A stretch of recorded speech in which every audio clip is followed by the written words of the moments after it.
সুপ্রিয় দর্শক, আসসালামু আলাইকুম। সবাইকে সালাম, শুভেচ্ছা। আশা করছি ভালো আছেন, সুস্থ আছেন, সুন্দর আছেন। দেশ জুড়ে সতর্কতা জারি করেছে বাংলাদেশ পুলিশ।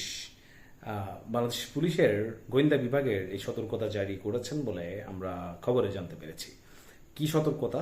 সেটি হচ্ছে আগস্ট মাস জুড়ে পুলিশের যানবাহনে হামলা এবং পুলিশের গাড়ি ভাঙচুর ইত্যাদি ইত্যাদি বিষয় নিয়ে তারা সতর্ক জারি করেছেন এবং বলছে গোয়েন্দা সংস্থার তথ্যের ভিত্তিতে পুলিশের ব্যবহৃত যানবাহনের নাশকতার আশঙ্কা দেশ জুড়ে সতর্কতা জারি করেছে বাংলাদেশ পুলিশ সদর দপ্তর। উগ্রবাদী সংগঠন বা সদস্য বা দুষ্কৃতকারী পুলিশের জিপ, পিকআপ, বাস বাস সহ বিভিন্ন যানবাহনে হামলা চালাতে পারে বলে এমন আশঙ্কা মাঠ পর্যায়ে সব ইউনিটকে তাৎক্ষণিকভাবে নিরাপত্তা জোরদারের নির্দেশ দেওয়া হয়েছে। শনিবার পুলিশ সদর দপ্তরের অপারেশনস কন্ট্রোল থেকে এই বার্তা পাঠানো হয়। বার্তায় বলা হয়েছে, পুলিশের যানবাহনের নিরাপত্তা নিশ্চিত করে যে কোনো ধরনের শিথিলতা বা অবহেলার সুযোগ নেই। বিশেষ করে ডিউটির সময় ডিউটি শেষে পার্কিং করা যানবাহনের নিরাপত্তা নিশ্চিত করতে হবে। সর্বোচ্চ সতর্কতা অবলম্বনের নির্দেশ দিয়েছেন পুলিশের উচ্চ মহল থেকে।